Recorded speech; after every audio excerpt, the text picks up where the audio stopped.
There, I just turned it on. I know I didn't turn it on when they were doing the star thing and so forth, the wish. Sorry. Okay. So, we're talking about how the United States, if we can get the French to join us, but we need to have a big, big win in a battle. I mean, a big battle win. I mean, a battle that's so big that historically, years later, when a young Idaho high school student at Idaho Falls High School is sitting in high school when the Japanese attack at Pearl Harbor, and he resolves at that point, my dad, Orville Hanson, that when he finishes high school, he's going to join the United States military, and he does. He joins the United States Navy and ultimately gets training and is assigned to an aircraft carrier, one of the big ships in the United States Navy. And the aircraft carriers, by and large, are named after big wins in United States history.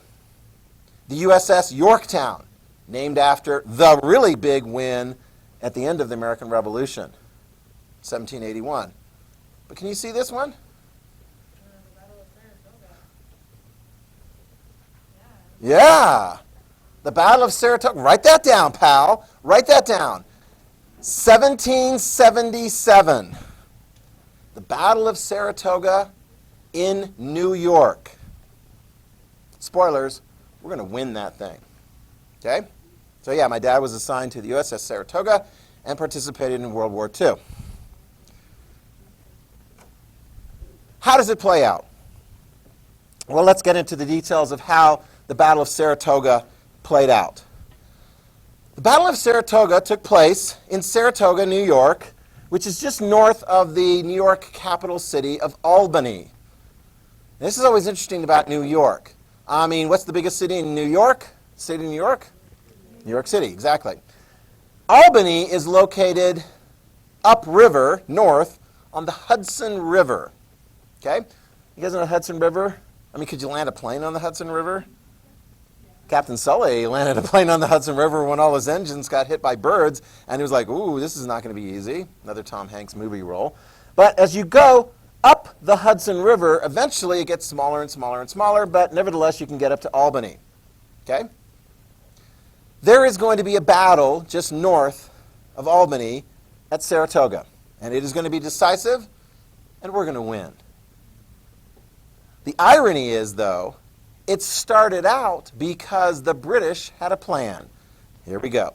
You should have you should be looking at, on page 2, number 4, Oh, Fatal Ambition, because you're going to be able to see all the key words that we're going to include in your notes on that. So you should have that out.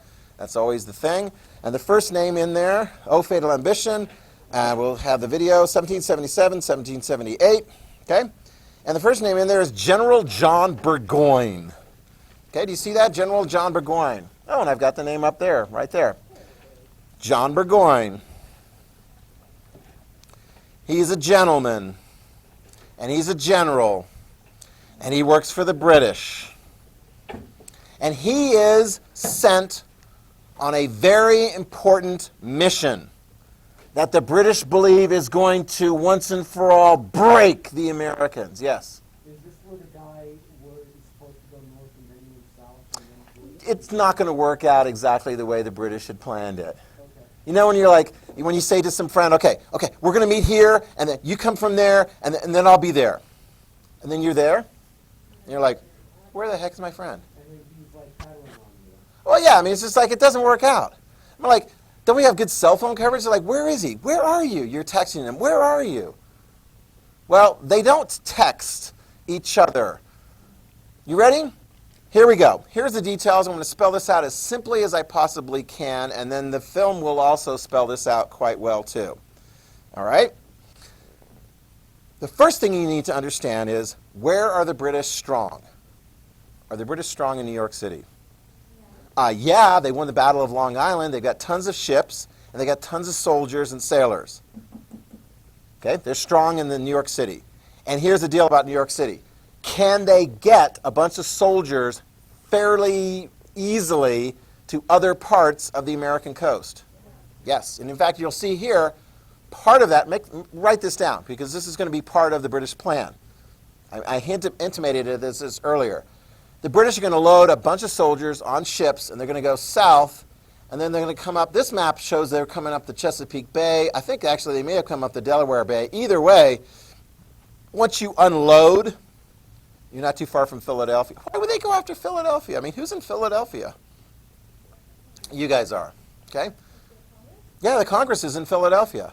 What are you guys going to do when the British show up in Philadelphia to take it over? Exactly, you're going to run. I mean, hello, don't be stupid. They're going to look and go, is that your name?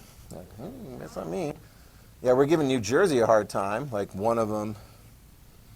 Like, you know, like, oh, I'm on your side, sorry, Britain.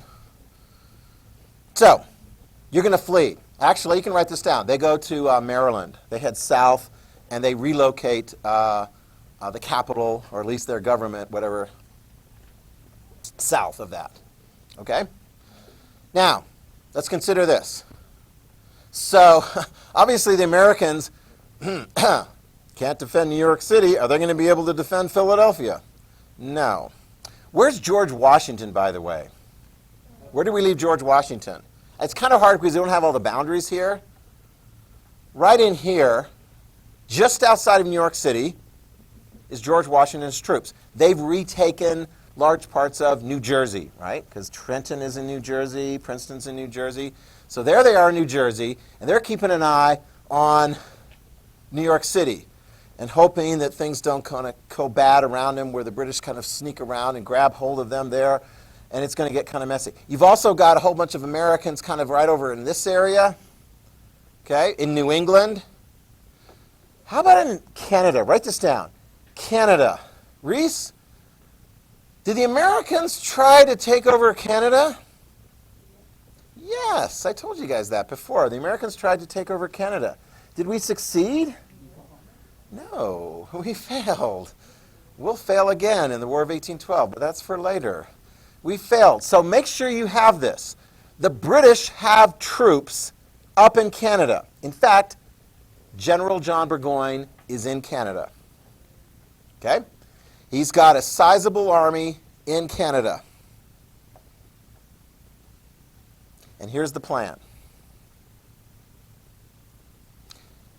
He's going to move south from Canada, which is British controlled, through the northern part of New York, arrive in Albany just in time for General Howe, the guy with the army, for his army to come up the Hudson River and meet him in Albany. The goal is to basically create a division between patriots over here in New England and patriots over here in New York and New Jersey. It's to create a break. Think of it this way. Y'all are the patriots. Boom, we're going to come through and we're going to break right in between you, and then we're going to pick you off here and we're going to pick you off there. That's the goal. You got it? That's what Burgoyne was going to do. And they met with quite a bit of success along the way. Okay? First battle, July 1st, write this down. The Battle of Fort Ticonderoga. Okay, July 1st, 1777. This is going to be before the whole big Saratoga thing. You see that? The Battle of Fort Ticonderoga. You're like, oh my gosh, can you spell Fort Ticonderoga for me? It's in the handout. Yeah, it's in the handout. No, I'm not going to spell it for you. Oh, that's it's on the pencil. Wasn't that convenient? Yeah, good. Maybe you guys got a Ticonderoga pencil. Wow, there we go. That's nice. Wonder where they're from. Probably Mexico. I don't know. I mean, they're from someplace. So here we go. I don't know. Battle of Fort Ticonderoga. Here's the deal. Ticonderoga is a fort. Okay? It's an American fort. Ooh. And we got 2,000 soldiers there. We got a fort, and it's on a waterway. And if Burgoyne is, because initially he brings down, I don't know if you can see it on this map, there's like this big lake up here that runs north-south. It's called Lake Champlain. And he's got his troops. It's so much easier to have your troops on boats moving through the water, through a lake. So nice, as opposed to like having to trudge, which they will. Write this down. Burgoyne is going to spend a lot of time trudging through the forest.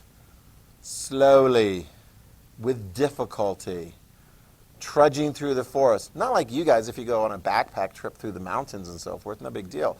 But if you got like carts and horses and cattle and equipment, oh my gosh. But the first stage Burgoyne likes because he's on a boat. And they bring up right by Fort Ticonderoga. And in fact, the Americans got this fort there, and they got their guns pointed down on the ships, and they're like, ha, those stupid British, they're going to come in here with their boats, and we're just going to blow them out of the water. But you know what Burgoyne does?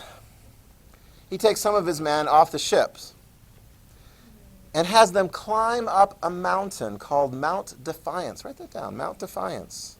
The Americans should have figured this out, but sometimes we get outflanked. We don't really see through this. We're like, because Fort Ticonderoga looked out onto the lake. Above Fort Ticonderoga was Mount Defiance. And it looked like it was just too hard to climb. I mean, it's like, that's too hard to climb. But if somebody could climb up there, what could they do? They could point their big guns down at Fort Ticonderoga. And that's exactly what the British did. Yeah. Fort Ticonderoga fell like that because they outflanked us. They sent their soldiers. Well done, Burgoyne. They sent their soldiers up Mount Defiance. They pointed their guns down at Fort Ticonderoga. We saw that we were outgunned, outpositioned. We quit. It's not a good sign for the beginning part of how this battle is going to go. Okay? And then there's this issue of the native people. It's worth pointing this out. Write this down. This is actually a very, very interesting question. The Iroquois. You see the Iroquois? You know how to spell Iroquois? It looks like Iroquois. Do you see that? In the handout? You do? Okay. I have the handout because you can find that. The Iroquois are one of the number of tribes that are located in the New York area. There's a number of tribes there. And as it turns out, I'll tell you the fact. Native American tribes, for the most part, in the American Revolutionary War, are going to take the side of the British. Okay? Now that I told you that, not all of them, but most of them. Now that I told you that, raise your hand if you can say why. Why would the British get the support of more Native American tribes than us? Why don't they like the Americans as compared to the British?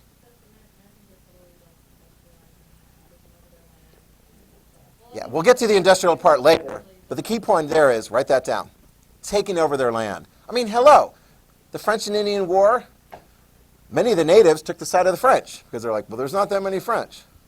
Okay, cool. But we're going to go against the British and their American colonists. It's probably a good, smart move on the part of the Native Americans, and they were helping out the British quite a bit. Will they ultimately get the British to victory? No. Is it going to work out when we get our independence? Is things going to work out for the Native Americans? Not so good. Yeah. Indigenous genocide. Yeah, well, we'll get that. It's going to be kind of like an ongoing thing, right? I mean, this is going to be some battles that are taking place in New York. As you go on in American history, you'll see the battles are going to move further and further to the west until they eventually, there's no more battles. Okay? Native Americans are not going to get their way with respect to control and of the land. Okay?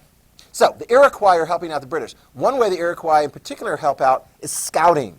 You guys are good scouts? How many guys are like, I can go in the woods. I got survival techniques. There we go. All right? So I mean, stick to the path.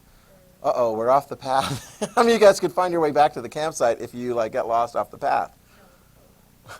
Send up a flare or something like that? Did the Iroquois know the woods and the forests and so forth? They knew it very well. Write that down. Burgoyne and his troops didn't know them as well. And it's going to be very interesting because the Native Americans, the Iroquois, are going to be a real critical part of Burgoyne's force. They can scout. They can look and see where the Americans are and how to get here and how to get there. And I'll tell you this. I know I'm jumping ahead of it a little bit, but when we finally get to the Battle of Saratoga, and, spoilers, they lose the war. I mean, that's why we named an aircraft carrier after Saratoga. Excuse me, they lose the battle. the Iroquois are going to be like, losers, and they're going to be moving on. They're going to be pulling away.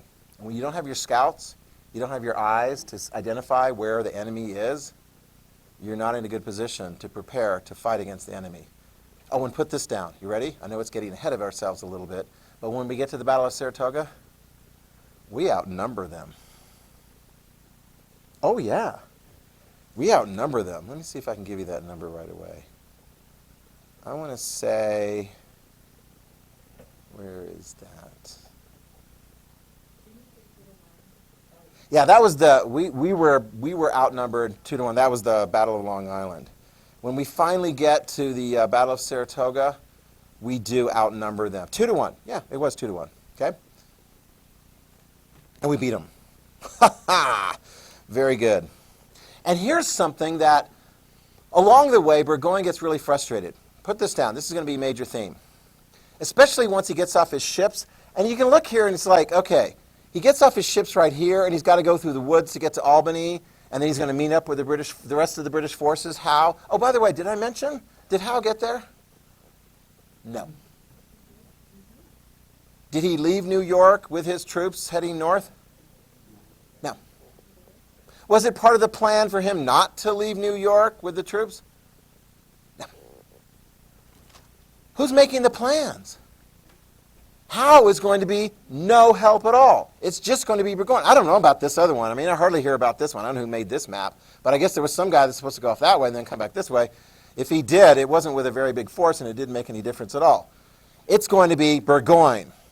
It's going to take him a lot longer to get there, and there's not going to be any other British support arriving. And it's slowed down. And you know what the local Americans are doing? They're slowing him down even further. Write this down. How do you slow down a British army as it's moving cumbersomely through a forest? Guerrilla. You could do a guerrilla attacks. You can just cut down trees. Yeah. That is much more intelligent than what I Yeah. I mean, don't make yourself endangered. If you know that they're going to be coming through this way, just cut down the trees and slow their advances. Here's the deal. Write this down. Burgoyne, it slows them down so much. They're eating all their supplies. I mean, if you eat all your supplies, what happens to you when you finish your lunch? There's no more lunch. What do? Go home and get some more lunch, right? But if you're in the woods and you run out of lunch, what do? So we're talking about Saratoga now. Not quite to Saratoga. We're talking about Burgoyne trying to get to Albany. Okay, one of the things that's going to slow him down is he's running out of supplies. He's going to send part of his troops to go get some supplies. I mean, this is warfare at that time. You know, nowadays, you really need to make sure that you have enough supplies as you go through there. You know, you carry the pack, and it's very, very important. You have enough supplies. But if you don't, in those days, it's kind of like, well, I don't know, raid some neighboring village to get some supplies. Or just go to a friendly village. Here we go. Write it down. Bennington in what is now Vermont. Burgoyne sends part of his army to Bennington to go buy some supplies or get some supplies, requisition some supplies. And he's told, oh, they're Tories. What are Tories? Good guys or bad guys? From the British perspective. From the British perspective, they're loyalists. They're good guys. He's told that they can go into Bennington, and they're like in favor of us and so forth. So he sends 800 soldiers to Bennington. Just you know, it's a little bit off of the path. I want to say it's probably sort of, take a look here. I want to put it about right here. Okay? So it's a community. 800 soldiers go to Bennington to get supplies. The ones he chooses to do the work are the mercenaries, the Hessians. What language do they speak? They speak German. They speak German very well. Do they speak English very well? That's so good. Nicht so good. Not so good. Nein. So they show up in Bennington.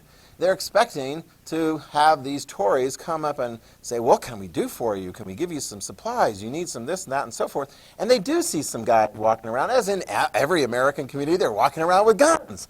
I mean, it's just so normal. But whose side were they really on? They were on the United States side. Write this down. There was a little battle in Bennington, and guess what happened to those 800 Hessians? Killed or captured. Yeah, they didn't come back with more supplies for Burgoyne. We had a little side thing going on there, and we beat them. Yeah, so they were like American militia guys. Could they tell that the Hessians were not on our side? Yeah. Could the Hessians tell right away that these people who were walking around with guns were not on their side? No, not until it was too late. Boom, boom, boom. Too bad, Burgoyne. You're not going to get your Hessians. You're not going to get the people back. All right? Now, we got an interesting thing that's going to be taking place. Eventually, Burgoyne is going to be showing up north of Albany without support from Howe, outnumbered 2-1. And there's going to be a battle. Okay? And it's going to take place between September 19th and October 17th. It's going to take place over several stages. Okay? And it's referred to in total as the Battle of Saratoga. And who wins the Battle of Saratoga? Us or them? Us. Yes, we're going to win. Okay? And who is going to be our great generals that we're going to look to as being the heroes of the Battle of Saratoga? Horatio Gates or Benedict Arnold? How many of you guys, not knowing anything else, maybe some of you guys might know a little bit. Hang on. How many of you guys are like, it's Horatio Gates? Yeah, it's Gates. How many of you guys are like Benedict Arnold? Good. Why do you say Benedict Arnold? Oh, I've heard of him. There you go. You've heard of me. I haven't heard of this great Horatio Gates guy. Yeah. Benedict Arnold. What have you heard about Benedict Arnold? Nothing. I just heard of him. You just heard the name. Yeah. Yeah. Have you heard of Adolf Hitler? Yup. Have you heard about it in a positive or negative context or just a neutral context? Probably a negative. Negative, yeah. How many of you guys have heard of Benedict Arnold? Oh, yeah. How many of you guys have heard of Benedict Arnold in a positive context? How many of you guys have heard of Benedict Arnold in a negative context? Really? What? Something about it. Well, you're going to learn something today about Benedict Arnold in a negative context? Oh my gosh, this old guy. Yeah? He was a dictator. Oh my gosh, what an accuser you are. Do you have anything to support your accusation? What? At the Battle of West Point, he traded to his country, he freed self-defense, and suffering from well-grounded and petulant feeling that his services were not fully appreciated, he offered to sell out the American peace stronghold, West Point, to the British for money. What was that in the chapter? Oh, yeah. It was. It was available to everyone. Good for you. Everyone should know that. Benedict Arnold was a traitor. Write it down. We betrayed Benedict Arnold. Huh? I said we betrayed Benedict Arnold. Yeah, I know. It's a little more complicated than that. When you look at the history and so forth, it's a fascinating thing. Because this is one of those weird things in history. Yes, Benedict Arnold will ultimately betray his country. He's going to switch sides. Is he going to switch sides before the Battle of Saratoga? It's going to be later. It's actually really sad. Because after the battle, he's going to get frustrated. He's going to get petty. He's going to get jealous. He's going to feel like, I wasn't given the honor that I was due. Because when I tell you the story about how the Battle of Saratoga goes on, I think the evidence is going to be clear that between these two guys, Arnold was the bigger hero. Arnold got into the fight. Arnold, I think, had a horse or two shot from beneath him. In the midst of the battle, when they're trying to rally his soldiers to fight against the British, Arnold is going to be the one to do it. Gates, going to take credit, okay? And he outranks Arnold, but at key times he'll be like in the tent. You know, Arnold is like a battlefield general, and yet Arnold, you can write this down. Arnold, after the battle, it's a sad thing. After the battle, he's going to feel like he's not given proper due. He's not given, and plus, he feels like even after that win, that we're not going to win. So he's better off going to the other side. And so in history, when somebody is referred to in America as a Benedict Arnold, you're referred to as a traitor. And yet, I would make this argument that without Benedict Arnold, we might not have won the Battle of Saratoga. And without the victory at the Battle of Saratoga, Benjamin Franklin wouldn't be able to go to the French and say, we can win this thing. You need to join us. Because when we win the Battle of Saratoga, write this down. When we win the Battle of Saratoga, Benjamin Franklin will go to the French. I mean, who's in charge of the French anyway? Is it like an elected government or is it a king? It's a king. The name of the king is King Louis the 16th of France. Benjamin Franklin would go to King Louis the 16th and go, Saratoga, you with us? And Louis would be like, I think you guys can win. Let's do this. Is Louis a Valois? He's from the Valois family. Yeah.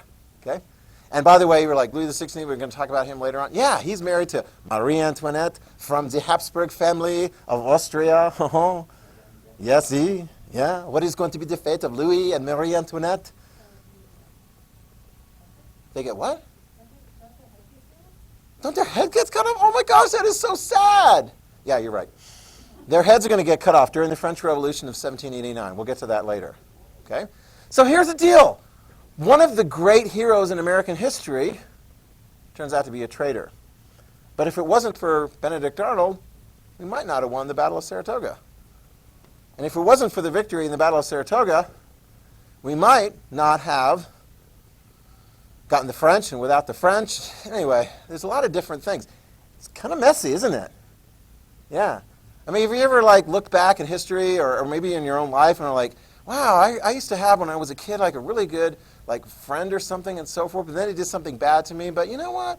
Actually, looking back, we did have a good time until he hit me with that rock. You know. Anyway, I don't know what the situation is. That really ruined the friendship. You know. God, I hate it when they do that. You know, we were such good friends until the boulder crashed upon my skull. That just really soured things. Okay. Yeah. So here's some details. The Battle of Saratoga. Write this down. We've referred to this earlier. We sniped. We were hitting their officers. In the Battle of Saratoga, we hit their officers. I think we took out. We didn't get Burgoyne, but we got some of the other another top general. I think it was General Fraser. You don't have to necessarily write his name down, but do write down the fact that we sniped him. And they were just so incensed as they're taking care of their bleeding, dying general. Philadelphia captured September 26th. Write this down. Philadelphia captured September 26th. I mean, the British got this part figured out. They did this part right. Okay? But meanwhile, up here, they're losing. So it's a good news, bad news. We lose Philadelphia, to be expected. But we win, and we capture Burgoyne's army. Yeah. So, okay, earlier you were talking about how British had troops in Canada and they had troops anyway, they had, so this is Saratoga, right here. Yeah, right here. This is Saratoga. Yeah, just north of Albany is going to be Saratoga. Yeah. Okay? Got it? So what did we win? Who did we take out? We took out Burgoyne's army. Okay? We will accomplish that October 17th. The British surrender. Their entire British army is captured. And it's always interesting because, like, what happens when you capture an army? The entire Burgoyne army. I mean, is Howe still mucking around in Philadelphia? Yeah. I mean, here's the deal. At the end of the war, the British still got a lot of soldiers there, but why do the British quit? Well, they get tired of fighting us? They do. They get tired of fighting us. And they won't officially leave until the very end. What year? Take a guess. Take a peek. What year? Actually, if you take a peek, you'll get the answer right away. What year did we have our last ultimate big victory against the British? 1781 is the victory in the Battle of Yorktown. We'll get to that later, not today. And then we ultimately get the Treaty of 1783 where the war is over. But there's not going to be a whole lot of fighting between 1781. We beat him at Yorktown. Okay? So when did the French sign a treaty with us? An alliance treaty? Benjamin? 1778. You know, it takes a little while for the word to get over, but they do that. And this is going to be very helpful because the French, they're going to help us out a lot. And in fact, make a little note of this because this is going to be important later on. This is going to be like global history important.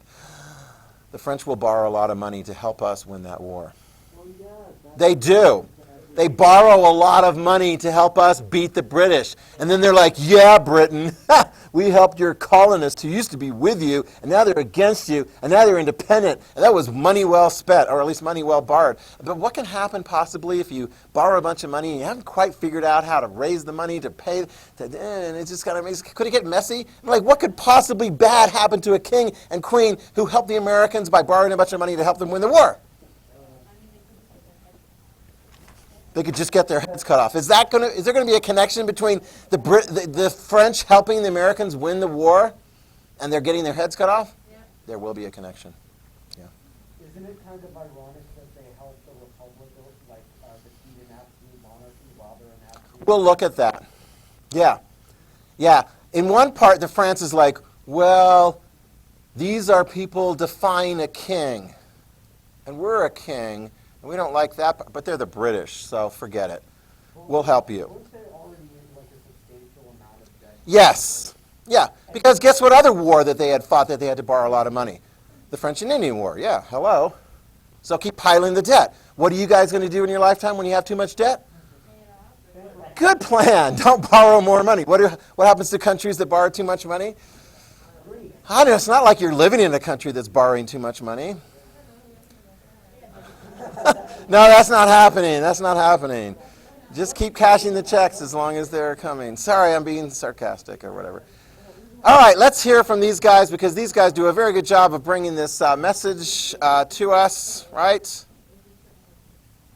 Okay? Grazie.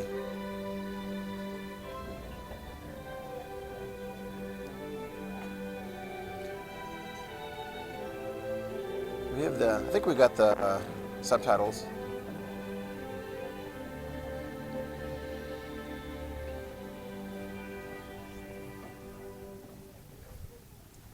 I'll do this next time. Hello, I'm Forrest Sawyer. Hello, Forrest There Sawyer. are times when one person's character can change the course of history. As we saw in the last episode, the determination of George Washington saved the Revolution in 1776. In this, the fourth episode of Liberty, you're going to meet another amazing character, British General John Burgoyne.